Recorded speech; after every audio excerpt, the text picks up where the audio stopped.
Hey guys, how's it going? It is a gorgeous winter wonderland out here today. Look at this. You know, we got the snow day before yesterday, and it has just stuck around, which is wonderful. We do need the moisture, and honestly, any amount of snow is a good protective layer over our plants, and we are expecting some cold nights. Not as cold as it previously stated. I mean, I've been checking our forecast like morning, noon, and night. I'm on my weather app because for a while there, it was saying that we were gonna have three nights sub-zero, like a -4, a -2, and a -6. And now it's saying, like, as we get closer to that day, the temperature's rising. So it looks like our coldest night might be right around 7. I'm hoping it holds there. We'll see, or even improves from there. We have a wide variety of projects to work on today, starting right out here. I've got some rose pruning to do. This heavy load of snow has completely weighed down these branches. And there's Aaron. I know that this will make him happy. I'm gonna trim these up, Aaron. Nice. Yeah, so we can get through. Yeah. It's amazing how green they are. I know. The leaves still look, yeah, well, roses are kind of that way. Yeah. They don't look bad in the wintertime, but that's not the best. After that, we're gonna head to the Hartley and take down the Christmas tree, which I know is not super riveting, but it's something I need to get done. That won't take us long. I'm gonna water in there, probably fertilize while we're in there. And then I think I'm gonna start some Lisianthus seeds. The other 2 trays we have going are doing great. And now that we have our seeds from Johnny's that we just got in, I think week before last, we can get those going. And I do wanna do some cooking. So we're gonna make some creamy dill lemon chicken and some roasted rosemary potatoes. So we're going to be utilizing some of our crop, our potato and onion, shallot, garlic crop from last year, some rosemary, some lemons from our greenhouse. I did have to purchase dill because I do not have a dill plant at the moment, but it's so fun to be able to kind of rummage through and see what you've got and see what you can put together for dinner. So we'll do that together. Now this right here, there's real no rhyme or reason. I just kind of want to trim it up flush with the sidewalk. So I'm going to come in and I will still cut above, you know, a leaf node. They're completely frozen. This will not hurt the plant, you guys, because I'm going to be coming in and taking it way further down than this in the spring. And you can't have plants doing this, you know what I mean? Like, even if it was a risk to the plant, and it's not, I can't have stuff going over the sidewalk. In that case, I would probably need to consider moving this rose, and I don't want to move it. That's why I'm doing this. So yeah, gotta make it work. Oh, so much better.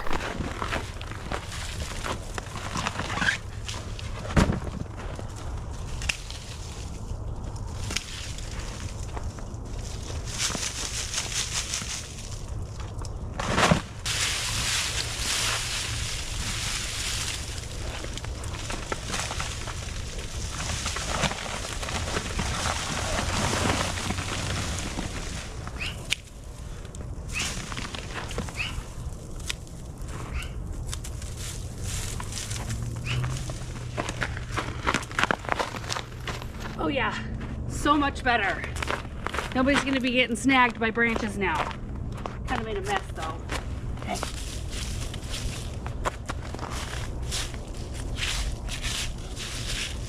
Task number 1 done, and now let's head to the Hartley. Sun is trying to burn through. It is gorgeous out here. There it is. I've got our Christmas tree box, a couple of totes, so I'm just gonna slowly work on dismantling this tree.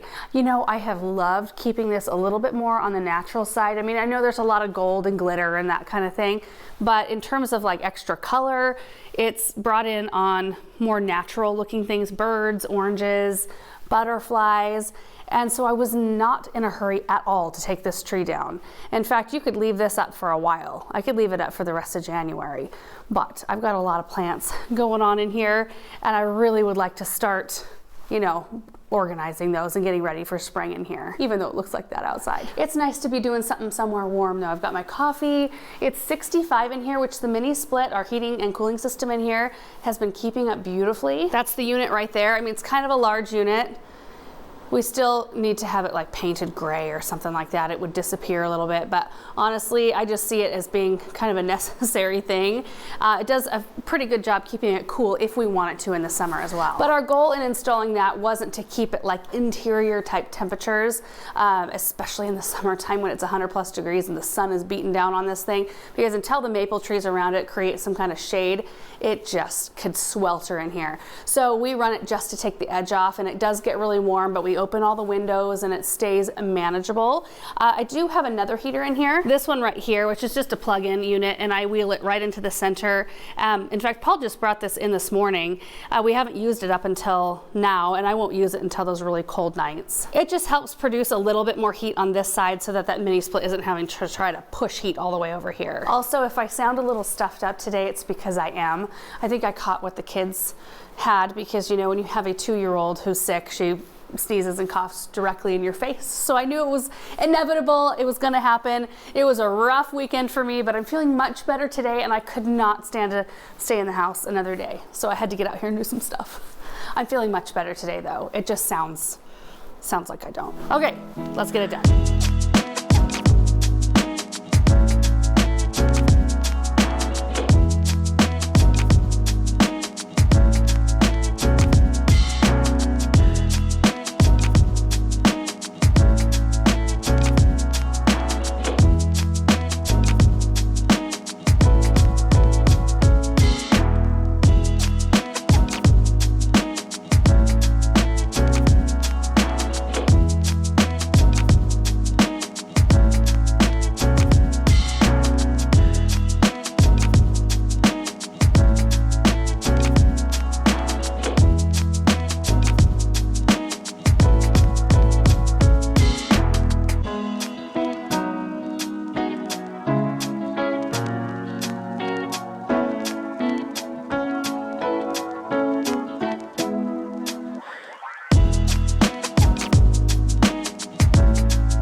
It made it through the clouds, and it feels so good in here. It also feels nice to have it opened back up. Feels like I can breathe deeper. I turned the chandelier back on, which you probably won't be able to tell that now, but this evening, since we won't have the tree lights, we'll have that nice warm glow. And we do have the Christmas lights on all 4 of the evergreens. And we'll probably let those run at least till the end of January. It does bring a lot of light out here. The ornaments took up about 1.5 totes. I moved those into the barn. I can't move this box by myself. These things are so heavy and awkward. So I'll get help with that. After that is done, we can do a deep clean to the floor in here. We've got a ton of stuff. You know, leaf drop under the Lisianthus, which I'm gonna be moving to the other greenhouse here shortly. And then we can just start reorganizing in here. Everything's doing real well though. Okay, so as I was working in here, I was looking at the plants, and I watered day before yesterday in here. I don't think anything needs it today. So we get to skip that step, and we'll head out to the greenhouse and start our Lisianthus. We have 5 different varieties to start today. What are you doing, Douglas? What are you doing? It's feeling probably pretty good out there, right there in the sun. Look at yourself. Oh, and there's Russell. Nope, you can't come in, dude. You can go in the other greenhouse. We're all set up and ready to go. We've got our 5 varieties of Lisianthus, our seed trays, our seed starting mix, and I have 2 more water jugs that came from inside of the house that I'm gonna add some echinacea to, and we'll put these out with our other winter sowing containers. So let's run through our varieties. We've got the Roseanne Black Pearl, Voyage 2 First Love, Voyage 2 White Improved, Roseanne 3 Brown, and Voyage 2 Champagne. A couple of things about Lisianthus. They need to be started 12 to 13 weeks before your average last frost date. You can find that information by Googling average last frost date in your zip code. For us, that's April 29th. So by planting these today, they should be technically ready to be planted out by April the 8th. That doesn't mean that I should be planting them out by April the 8th. We usually wait till it's fairly warm, but I like to have a little bit of wiggle room because they grow so slow for me. They can take 2 to 3 weeks to germinate, so you know, you need to keep them moist until they do that. I keep humidity domes, which I'll show you here in a minute. I keep the domes on them until the entire tray is up, and then once they're up, we take the humidity dome off. There's also 4 different groups of Lisianthus, group 1, 2, 3, and 4, and I think for the most part today, we are, let's see, we've got 3 that are a group 2, one that's a group 3, and then I don't know what this one is. I'm guessing the black pearls are a group 3 as well. And what that tells you is when you can expect to harvest them, and it kind of goes with the seasons. Group 1, spring, group 2, summer, group 3, fall, group 4, winter. So your group 1 in spring, they like moderate light, moderate temperature. Group 2, summertime, they can take higher light, higher temperature. Group 3, fall, again back to moderate light, moderate temperature. And group 4 can take the lowest light and I think the lowest temperature. So if you plan to plant several varieties from different groups, then you'll have a longer harvest window. And I might even plant a few of ours out early if I can pop some hoops up with some harvest garden material. The 2 trays that we have going already, I could plant out earlier and maybe get some earlier blooms. Be fun. They also need light to germinate, so we are just going to be using a little bit of vermiculite to cover over the top of them, which just helps retain a little bit of moisture around the seeds, so I don't have to worry about them drying out so much. And they like temperatures around 70 to 75 degrees Fahrenheit to germinate. That's why they're going to go in the studio once we're done today. So same routine. I'm going to pre-moisten the seed starting mix. We're going to fill the trays. I'm going to make my tags for all the trays before I even put seeds in them so I don't get messed up and confused. And then we'll pop all of our seeds in, vermiculite, into the studio. Let's get it done.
Okay, we're ready to put the seeds in the soil. I just wanted to stop real quick to show you what the seeds look like of the Lisianthus, because they do come pelleted, which means they're just covered in a little bit of clay to make them a little bit easier to handle. And you can see them too, which is quite nice. The only downside of pelleted seeds is that they do not have a long shelf life. So when you get them, you want to plant them that season if you can. I mean, you can save them for a year and try them the next year. I had pretty good luck with my Lisianthus that I had saved for 1 year. The seed that I had saved for 2 years, none of them came up. So I don't know if it's like that every time, but each one of these envelopes has 50 seeds. Each one of our seed trays has 24 cells, which means I'm going to do 2 seeds per cell, except for 2 cells will have 3 seeds. And then later on, we'll come in and divide and transplant seedlings if we want to. You could use larger seed trays and do just 1 seed per cell. But just in case we don't have 100% germination, I like to do multiple seeds per cell and then transplant later. Most of these have really high germ rates though, like 97, 96%. So I'm expecting quite a lot of plants from each one of these, hopefully. You can use like a wet toothpick to pick these up, or I just kind of get the end of my finger wet and they come up on your finger really easily. There's 2, 1. So I'm just going to continue that for the rest of these right here. And then our echinacea here will go 1/8 of an inch deep. So I'm just going to scatter seed and then just kind of turn the soil over like this. And then we'll tape these up and get them outside. So here we go.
Oh, look at the others out here, all covered in snow.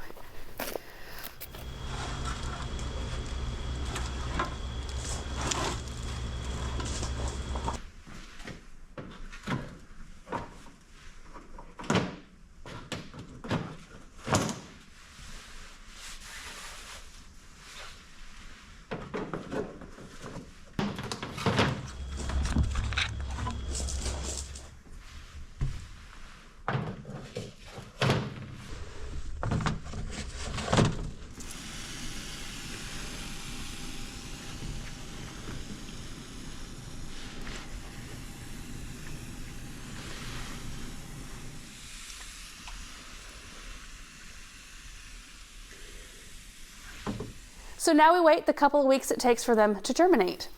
You can put them on a heat mat if you want to speed up that process, but I think the main thing is making sure that they stay moist until they do germinate, and then allowing them to dry just a little bit between watering.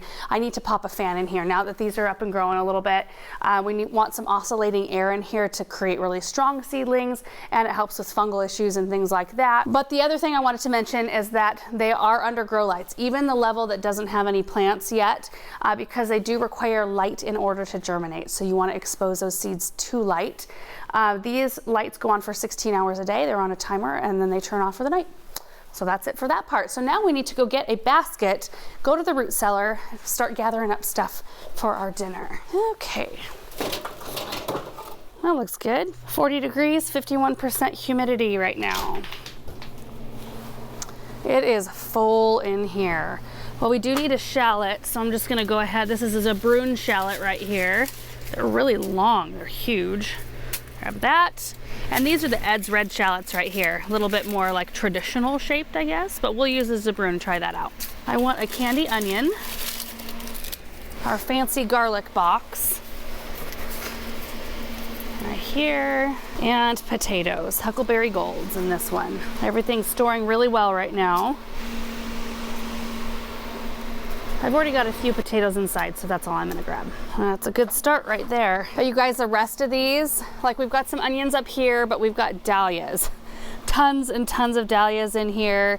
We've got tons of potatoes, tons of onions. We've got tons of dahlias right here. Oh, and then we've got a bunch of winter squash down here. Little dahlia check, they're looking pretty good. The vermiculite's pretty dry though. We'll come in and spritz them. Oh, Douglas, you can't be in here. We'll spritz it with water here probably in the next week or so, just to maintain moisture, because the moisture level, the humidity in here is staying pretty low right now, which I would rather it be on the low side than the high side in here. You get out of here, Douglas. Okay, I always turn around and do a cat check. No cats in here, right? Nope. Okay, here we go.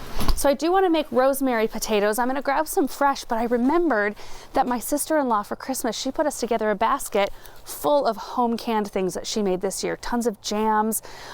There's rosemary salt in there too that I thought I would pull out for this meal. I think that'll be really, really tasty. Since I have to grab my coffee, we'll grab some rosemary from our green stock, and I'll give you an update on our seedlings. Here's our Crispino iceberg lettuce.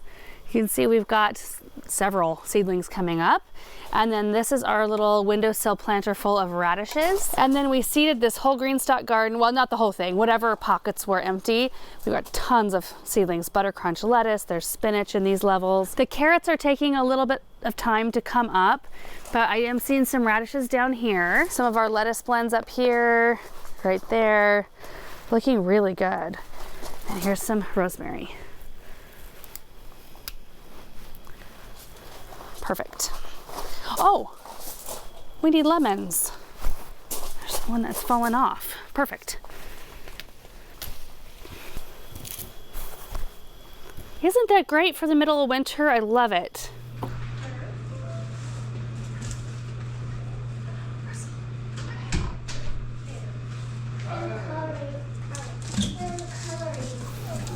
I've got everything in here ready to go, and it has started to snow just a little bit outside, and Erin has a fire going. It feels very cozy. So the potato portion of this is very easy. I'm just going to peel them, cube them up, and then we'll toss them with a little bit of olive oil, salt, and pepper. I'm going to use this rosemary salt and then some fresh rosemary as well, and we will just bake those in the oven at 450 degrees. I start checking them at about 15 minutes, depending on the size that I cube them up to be. And then the chicken is fairly easy too. What I'll do is prep everything because I've got a lot of chopping shopping to do, and then we'll put it all together.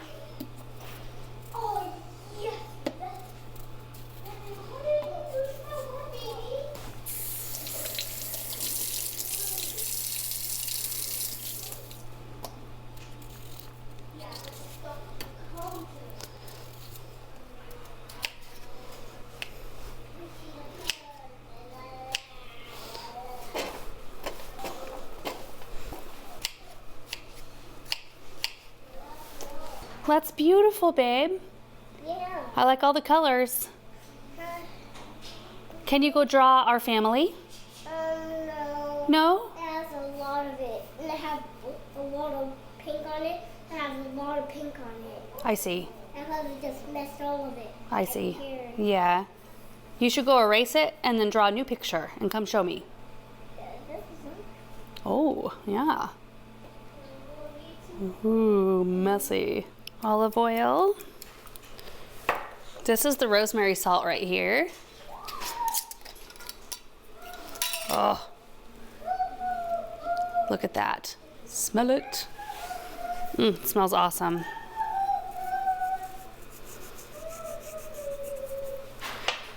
Pepper.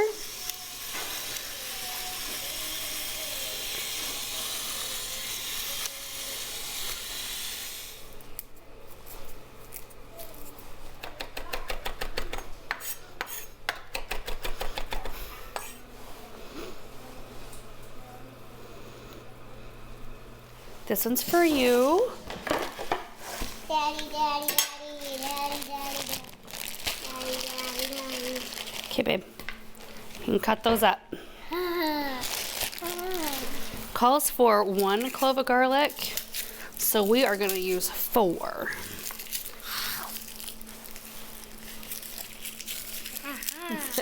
Is it tasty?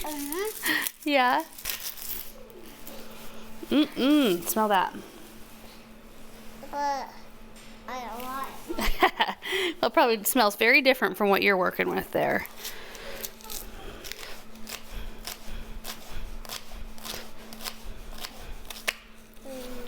Nope. Nope. Nope.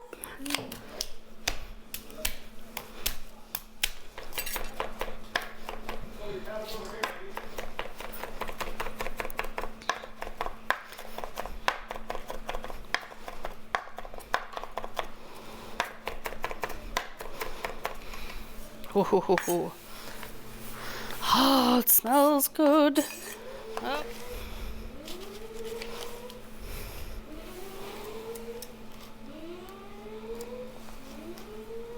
All right, guys, I've got everything prepped and ready to go for our chicken. So potatoes are gonna go in because those will take the longest.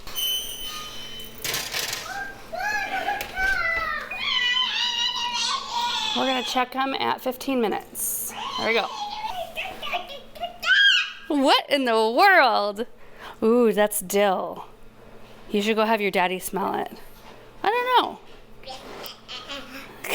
So the chicken's really easy to make, you guys. Just heat up some olive oil in the bottom of your pan until it's pretty hot, and then put your chicken cutlets in. So chicken breasts that have been sliced pretty thin, and I like to trim all the white stuff off. I like to have very clean meat.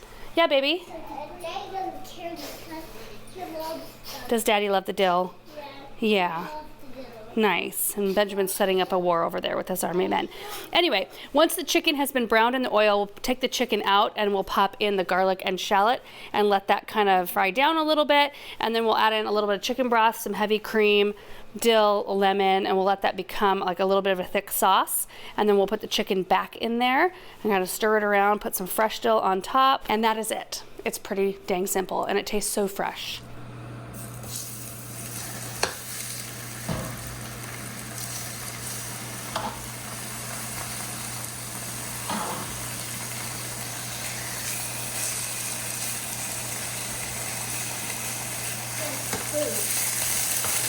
Remember, you told me I can't have them. Right.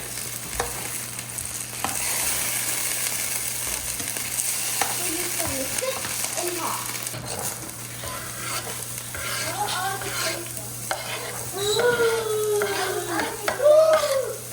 There we go.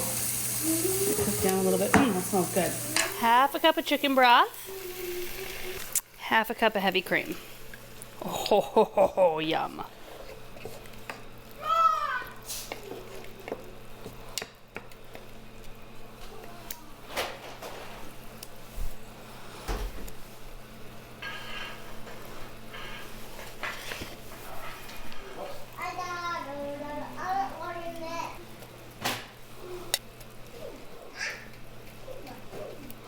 And that is dinner. Aaron and my plates on the right, the kids on the left.